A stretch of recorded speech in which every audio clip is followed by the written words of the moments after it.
They laughed in his face, refusing him service like it was the 1950s. He walked away humiliated, but they never saw what was coming, because when he returned, the laughter stopped. This time he wasn't asking to enter. He came to take over. The same racist banker who rejected him. Now he works for him. The morning sun bathed the city in gold, but inside that cold, towering bank, a storm was brewing. James Carter had spent years building himself up, working twice as hard, proving himself in a world that never gave men like him a fair shot. He had done everything right. College, top of his class, built a business from the ground up.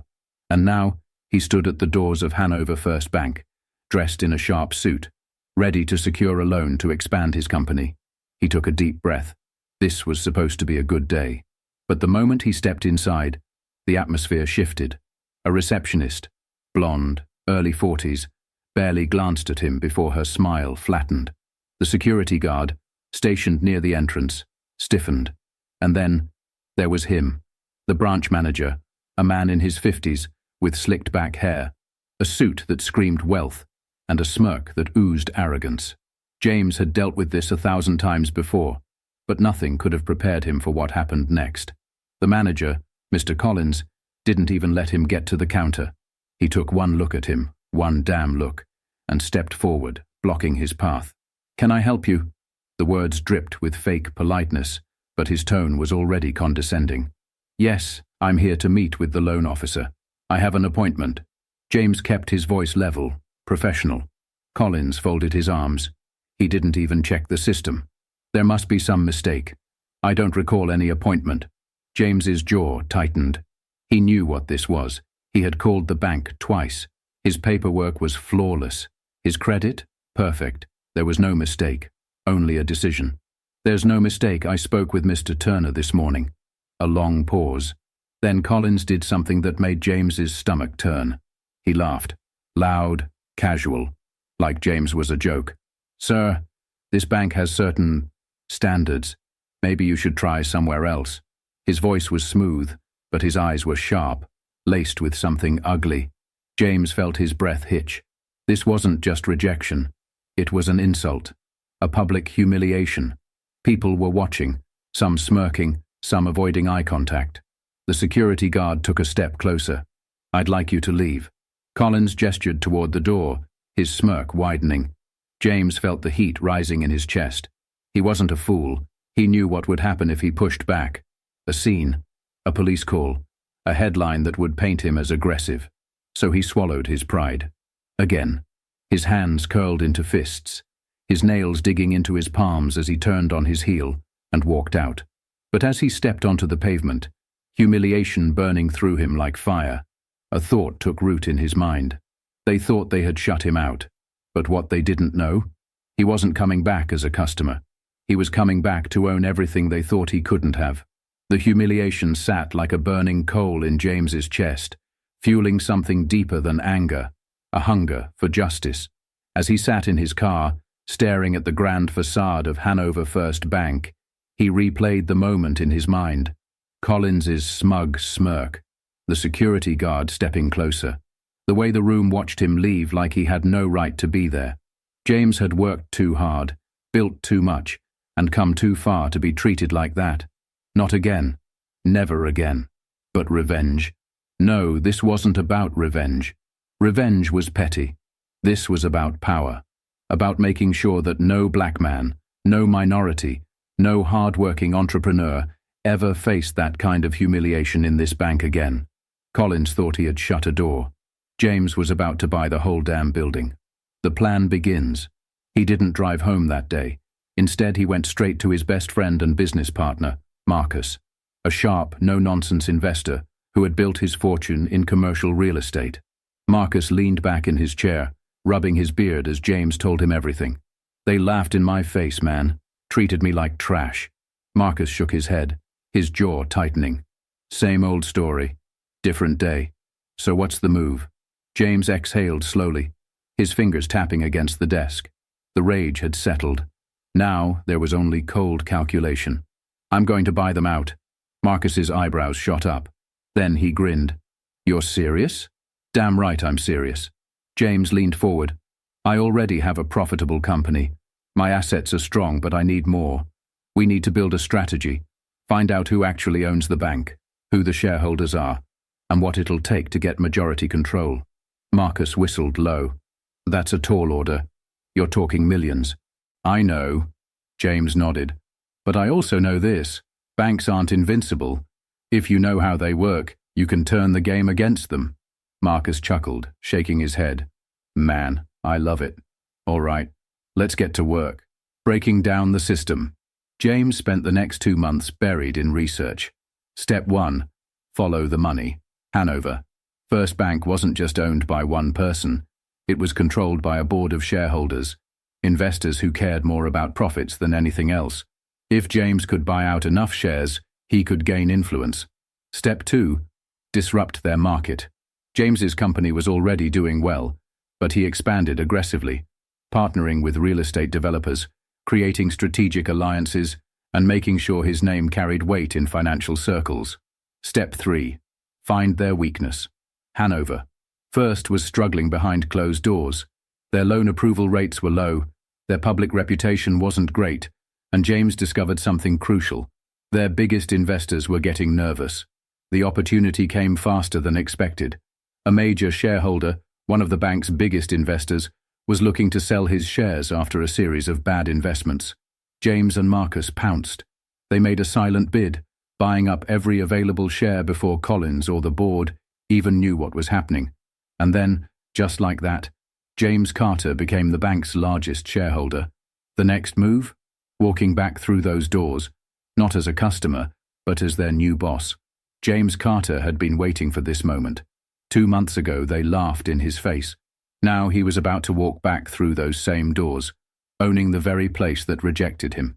Dressed in a custom-tailored navy suit, James stepped out of his sleek black Rolls-Royce, his presence commanding attention. This wasn't the man they humiliated. This was a man they now answered to. Marcus, standing beside him, smirked. You ready for this? James adjusted his cuffs. More than ready. He walked up to the bank's glass doors, the very same ones that had once been slammed shut in his face. But this time, the security guard, who had stepped toward him before. Now, the man quickly moved aside, holding the door open. Morning, Mr. Carter. James gave a small nod, stepping inside. The atmosphere immediately changed. The receptionist, who barely looked at him last time.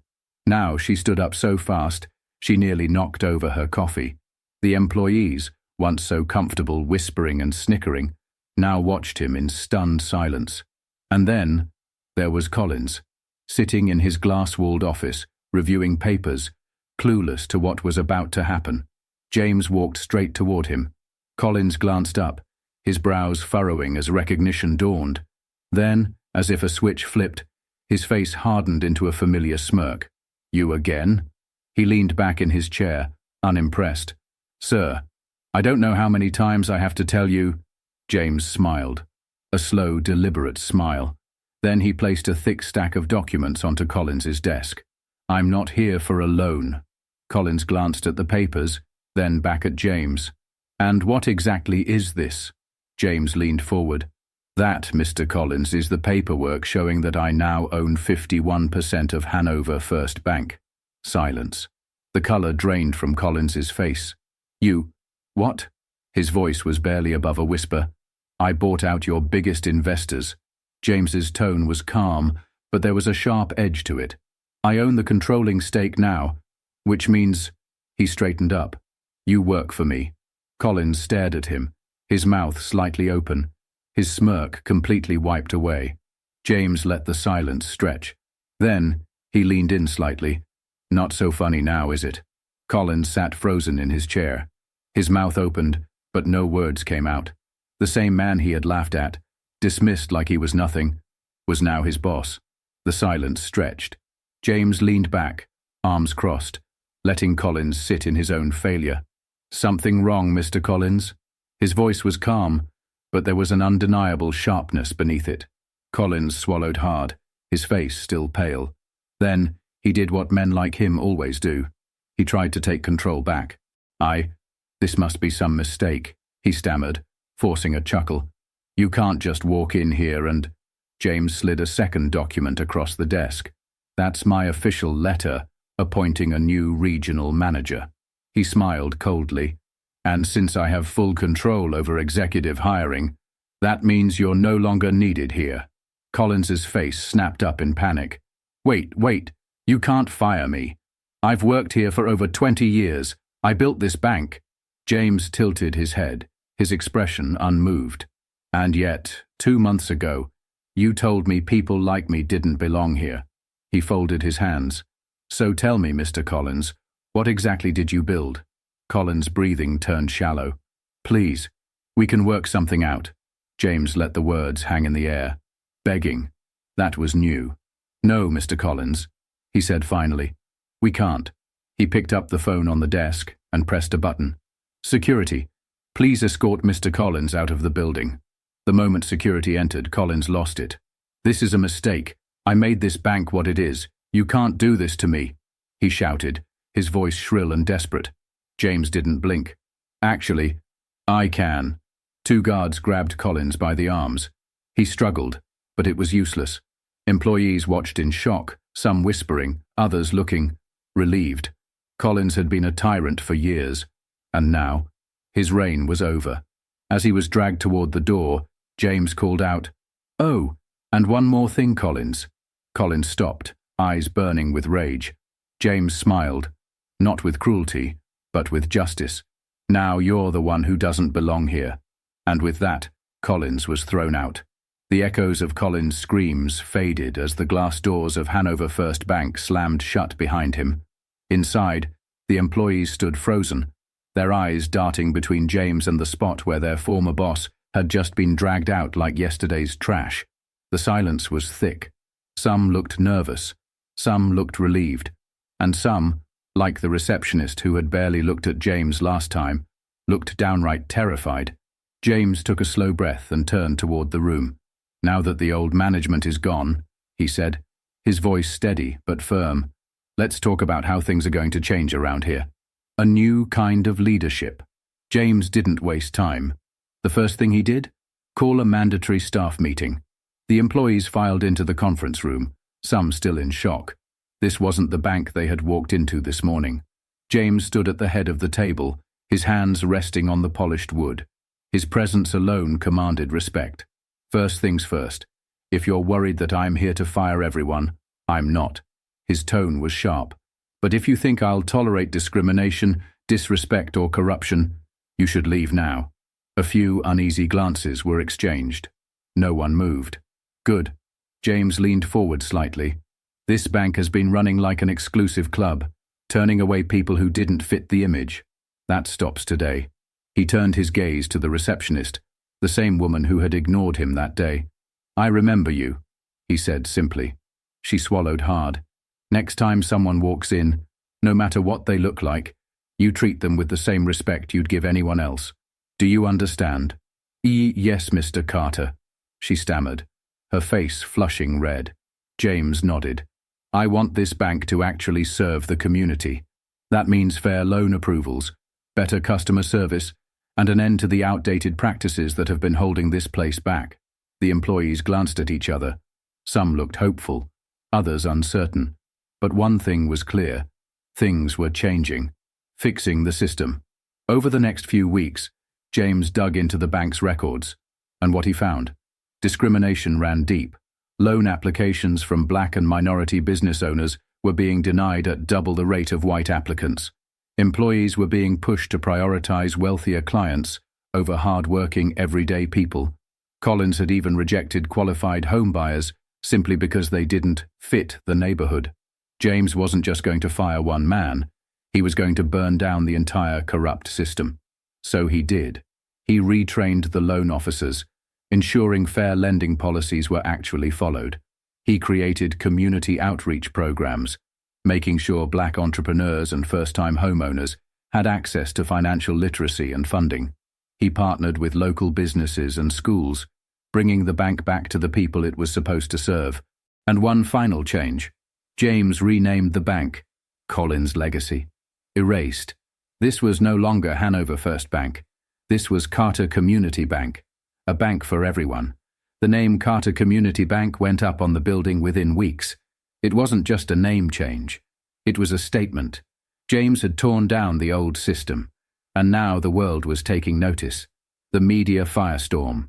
The first headlines came faster than expected. Black entrepreneur buys bank that denied him service and fires the racist manager. Man humiliated by bank becomes its CEO, rewrites rules for fair lending. Justice served, Carter Community Bank pledges to support minority businesses. James's phone didn't stop ringing. News outlets wanted interviews. Community leaders wanted to meet him. Some investors. They were nervous. But James, he was ready. In his first interview, sitting across from a polished news anchor, James didn't hold back. This wasn't about revenge, he said, his voice calm but firm. It was about making sure no one else ever walks into a bank and gets turned away just because of the color of their skin. The interview went viral. People rallied behind him. Black business owners who had been denied loans before. They flooded the bank with applications.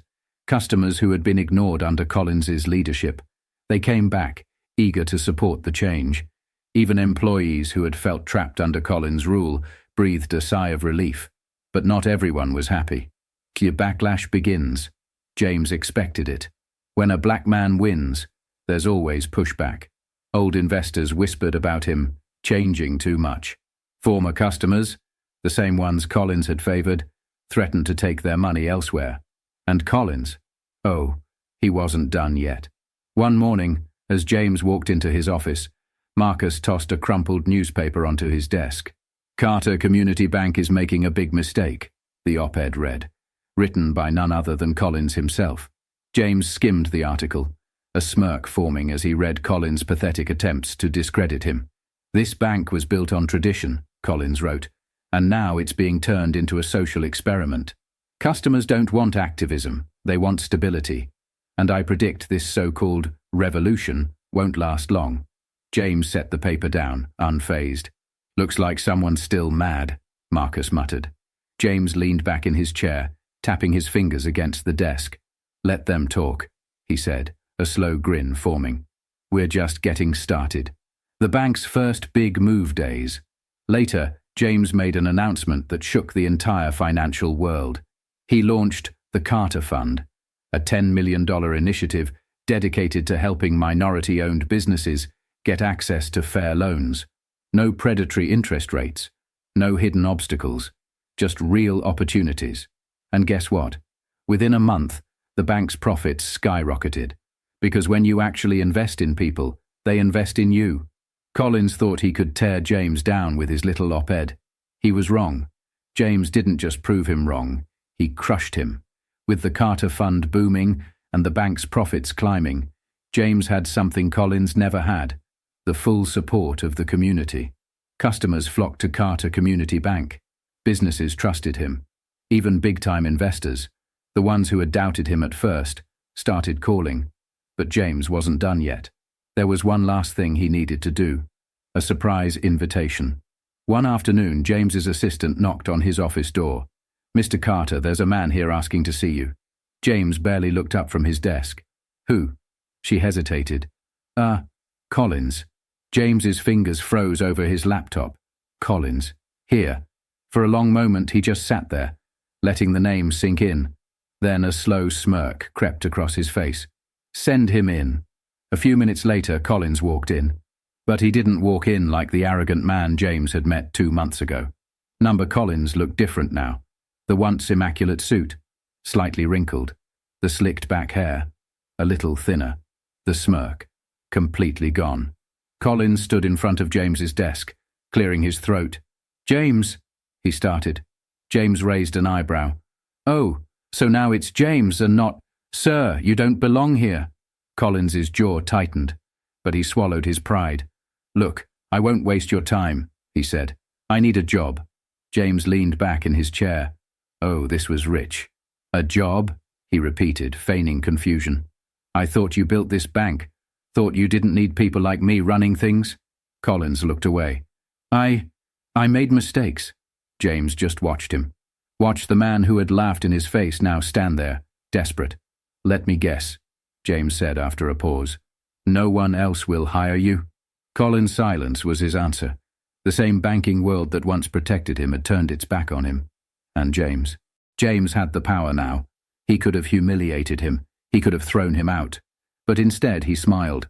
I'll tell you what, Collins. James leaned forward, folding his hands. I don't think you belong here. Collins's face crumpled. James let that sink in. Then he stood up, buttoned his suit jacket, and nodded toward the door.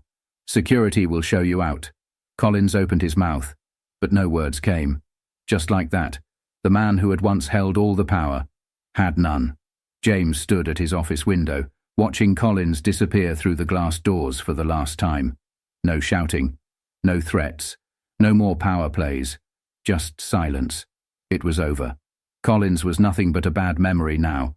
But James, he was just getting started. A new chapter for the bank. Carter Community Bank had gone from a small financial institution to a movement. People came from all over, not just for loans, but for a fair shot. Black and minority-owned businesses flourished because they finally had the funding they were once denied. Families bought their first homes, no longer shut out by unfair lending practices. The community finally had a bank that served them, not just the wealthy elite. And James, he kept pushing forward. 1 year later, James sat on stage at a major financial conference, a sea of people in front of him. The moderator smiled. Mr. Carter, in just 1 year, you've turned this bank into one of the most respected community institutions in the country. What's next? James took a slow breath. He thought about the laughter that once humiliated him. He thought about Collins's smirk, the security guard stepping closer, the rejection. He thought about every black entrepreneur who had ever been told no for no good reason. And then he smiled. What's next? He leaned forward. We keep building. We keep breaking barriers. We make sure that no one, ever again, walks into a bank and is told they don't belong. The crowd erupted into thunderous applause. James Carter had started as a man looking for a loan. Now he was a symbol of change, not just for himself, for everyone who had ever been shut out. And this was only the beginning.